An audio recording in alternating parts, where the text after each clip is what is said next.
Hey, y'all. We're getting a little bit of a late start this week because of my wife Dana's cancer treatments that we went to yesterday. And before we get started, I want to thank all of y'all for your encouragement and prayers for her. God is working and moving, and we're trusting Him in the midst of it all. Today we're going to look at a new churchism. Now, remember, we define a churchism as something that is either completely untrue or maybe partially true that we accept about the church. And last week we talked about the fact that anything that is new is not good, only the old is good. And we found out that that was definitely not true. That we can't just throw out the new just because we're comfortable with the old. But today we're going to look at the opposite of it, the fact that many believe, and many younger folks or more progressive, I guess, would say, well, you know what, we just want to get rid of all that old dead stuff.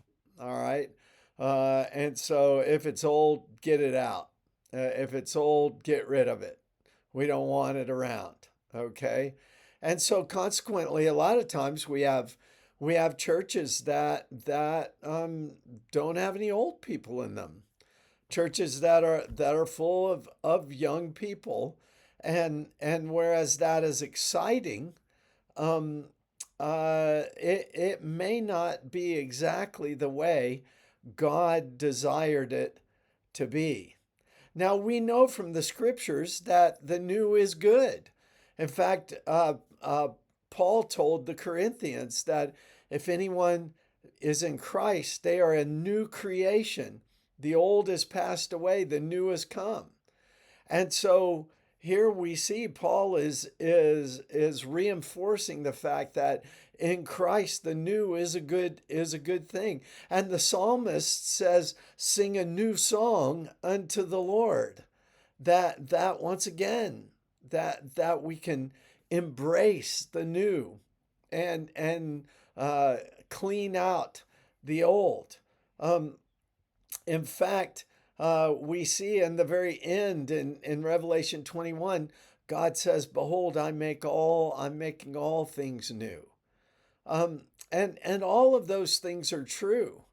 And all of those things often lead us to think, well, you know what, that means we've just got to change everything. We've got to throw it all out and just start over. We've got to reinvent the wheel. But but we can't just look at the scriptures that back up what we want, what we desire, and what we hope or are comfortable with. Otherwise, we're no different than the person who says, "Well, I just want the old and don't want the new." When we look at the teaching of the scriptures, Peter in 1 Peter 5 said, "Likewise, you who are younger, be subject to the elders. Clothe yourselves, all of you, with humility toward one another, for God opposes the proud, but gives grace to the humble." You see, the first thing that we need to understand is that humility is a key attribute of maturity in Christ. When someone says, "Well, no one's going to tell me what to do," that's not a sign of maturity. We might think it is. We might think, "Well, I can make my own decisions and do whatever I want to." That's not a sign of Christian maturity. In fact, it's a sign of incredible immaturity. But humility is Christ-like. Jesus, of all people, could have shown pride and not humbled himself. But we know from the teachings in the Gospels as well as Philippians that he humbled himself and became obedient even unto death on the cross for our sake. That as young people we need to learn. I'm not young anymore, but as a young man I needed to learn humility. And I needed to learn that by humbling myself before others who were older than me. I can remember one of my first experiences with this was I was a young man in my maybe my late 20s, early 30s, and I was put in to teach the old men's Sunday school class. These guys were all in their 60s and 70s, and here I was in my late 20s and hadn't been a Christian for about 3 or 4 years. And I think I'm going to go in there and teach these guys, I'm going to set all these old guys straight.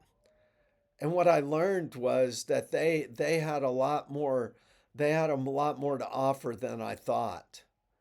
And I learned that a little bit of humility goes a long way. This helps in a lot of different areas, especially in ministry. As we look here, um, uh, Job even said there's wisdom in the aged and understanding in length of days. That there's just some things you don't get without putting in the time. That there's just some things that you need to understand that take time. Paul told Timothy, never speak harshly to an old man, but appeal to him respectfully as you would your own father.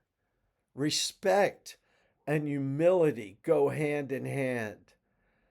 And they have a lot of attributes that help the church and help each one of us to grow. We not only need, as young people, we need to show respect to those who are older, we also need to practice humility. There's a certain arrogance and pride in youth. And I'll be honest with you, because I've learned it the hard way. You can either learn humility, by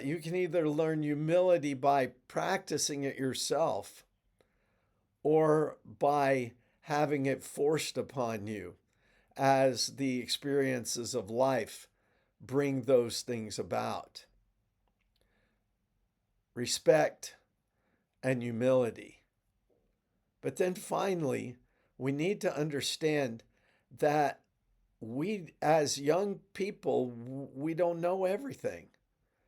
We don't have the understanding and the wisdom to make good decisions. Remember when Solomon's son takes over for Solomon, and he goes in, and the people are upset because they've been worked really hard, and they come in and they ask him for a reprieve, and he goes and he talks to the elders, and they say, yeah, you know what, show some mercy on the people, and they will respect you, and they will love you, and they will serve you. But he doesn't listen to them. He listens to the young men. And remember, he said to the people, you know what, my dad was hard on you, I'm going to be even harder. My dad heaped burdens on you, I'm just going to add to them. And in listening to that advice, he set himself up for failure. You see, not only do we need to learn respect and humility, but we also need to understand that wise advice comes through age. The Proverbs say, get all the advice and instruction you can, so you will be wise the rest of your life. That only through life experience, only through the hard knocks of life comes that wisdom. And you would be wise to place people in your life who have more experience and more wisdom than you, that you're willing to go to and to talk to and to listen to and take instruction from. So just as we found last week that to say, well, the old is good and the new is bad, it's just short-sighted and kind of silly. But it's also the same thing to say, well, the new is good and the old is bad. No. God God's desire is for the church to be both the old and the new. That the church is not. I had somebody once say, you know what, we just want to be an old people church. Why do we need all these kids running around here? Well, we need all the kids running around here because that's God's desire for the church. We cannot throw out the baby with the bathwater.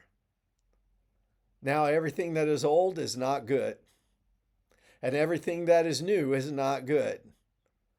But we can show discernment as we walk with God, as we walk in humility with one another, as we desire to serve others more than we desire to serve ourselves, as we show respect and honor, we can embrace the best of the old and the best of the new. And when we do, we will see God bring about revitalization, new life, and revival in the life of His people. As we show the respect, humility, and wisdom that can come to us through our encounter with those who are older than us.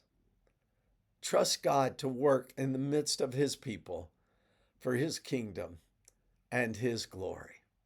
God bless you.